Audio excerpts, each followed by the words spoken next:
Welcome friend, CPR কাজের সন্ধান চ্যানেলে আপনাকে স্বাগত। আজ আমরা দেখব মেটামাক্সে কীভাবে আমরা 2.0 আইডিটি লাগাবো অথবা স্টেক করব। তো চলুন দেখে নিই। অলরেডি 2.0 পয়েন্টটা আমি এই ওয়ালেটে নিয়ে নিয়েছি। তো এরপর আমাদেরকে যেটা করতে হবে, আমরা ব্রাউজারে যাব, নিচে 4 নম্বর অপশানে গিয়ে ব্রাউজারে গিয়ে আমরা লিখবো ওখানে, যেটা আমাদেরকে ব্রাউজারটা সার্চ করতে হবে metaozoon.org, metaozoon.org। তো ঠিক ওজন 1-এ যেমন সার্চ করছিলাম, ঠিক একইভাবে এখানে metaozoon.org লিখে সার্চ করব। এরপর এই পেজটা খুলে যাবে। এখানে আমাদেরকে করতে হবে 3 লাইন দেখতে পাচ্ছেন ডান দিকে, 3 লাইনে টাচ করলে প্রথমে করতে হবে সাইন আপ। তো এবারে আমাদের এই পেজটা খুলে যাবে। এখানে আমাদেরকে যেটা করতে হবে, ওয়ালেটটাকে কানেক্ট করাতে হবে। তো সবার প্রথমে যে নীল কালারের দেখা যাচ্ছে কানেক্ট ওয়ালেট, ওখানে টাচ করব এবং মেটামাক্সের যে ছবিটা এসছে ওখানে টাচ করলাম। এরপর ওখানে কানেক্ট অপশানে ওয়ালেটটা কানেক্ট করে নিলাম।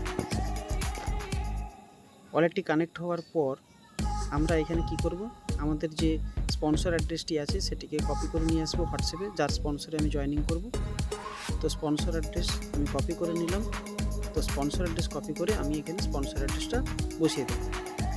এরপর এখানে দেখতে পাচ্ছেন নিচে একটা বক্স রয়েছে টিক দেওয়ার জন্য। আমাকে টাচ করতে হবে টার্ম অ্যান্ড কন্ডিশান, যে লেখাটা রয়েছে টার্ম অ্যান্ড কন্ডিশান, ওই লেখাতে টাচ করতে হবে।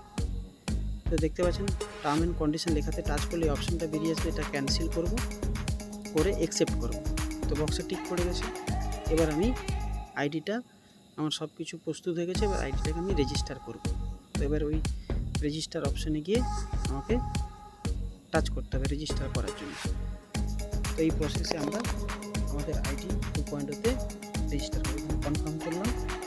তো সামান্য একটা গ্যাস ফি কাটবে এবং আমাদের 2.0 আইডিটা রেজিস্টার হয়ে যাবে। তো কমপ্লিট হয়ে গেছে, দেখতে পাচ্ছেন ট্রানজ্যাকশান 2.0 আইডিটি রেজিস্টার হয়ে গেছে। এবার আমাকে স্টেকিং করতে হবে। স্টেকিং করার জন্য উপরে দেখুন ডান দিকে কোনো মানুষের একটা মাথার ছবি দেখতে পাচ্ছেন, ব্লু রঙের যেটা অপশান রয়েছে গোল করে।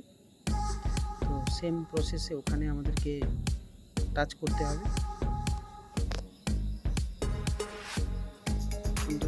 এবার চেক করে নিলাম, ওখানে টাচ করে 2 নম্বর প্রথম অপশানে দেখলেন স্টেক রয়েছে। তো স্টেকিং অপশান বেরিয়ে গেল। এখানে আমরা ওজন এন্টার 1 করলাম, দিয়ে আমাকে কনফার্ম করতে হবে। তো সামান্য একটা গ্যাস ফি কাটবে, সেই গ্যাস ফিটা এখানে শো করাচ্ছে। এবার আমি এখানে কনফার্ম করে দেব। তো খুব সহজেই আমরা 2.0 এইভাবে আইডি অ্যাক্টিভেট করাতে পারবো। যে প্রসেসটা আছে, প্রসেসগুলো বারবার দেখুন কীভাবে আপনি 2.0 আইডি অ্যাক্টিভেট করে স্টেকিং করবেন। তো চলুন আমরা এবার চেক করে নিই। আমাদের অলরেডি প্যারেন্ট অ্যাড্রেস এবং কন্ট্যাক্ট অ্যাড্রেসগুলো এখানে শো করাচ্ছে, অর্থাৎ আইডিটি সাকসেসফুলি আমার স্টেকিং কমপ্লিট হয়ে গেছে। এবার আমরা একবার লগ আউট করে রিফ্রেশ করে নেব। একবার উপরে বাঁ দিকে যে রয়েছে, বাঁ দিকে উপরে এম যে লেখাটি রয়েছে মেটামাক্সের বড় হাতের এম, ওটাতে টাচ করলে পেজটা একবার রিফ্রেশ হয়ে যাবে। আবার আপনি এবারে সাইন ইন করবেন, সেকেন্ড টাইম সাইন ইন। এবার লগ ইন অপশান করবেন। তো এইখানে আমরা দ্বিতীয়বার চেক করে নেব যে আমাদের যে স্টেকিংটা আমরা করেছি সেই স্টেকিংটা এখানে দেখতে পাচ্ছেন, স্টেকিংটা কমপ্লিট হয়ে গেছে। তো এইভাবে আমরা মেটামাক্সে খুব সহজেই আমরা 2.0 আইডি অ্যাক্টিভেট করতে পারবো। থ্যাংক ইউ, ধন্যবাদ ভিডিওটি দেখার জন্য।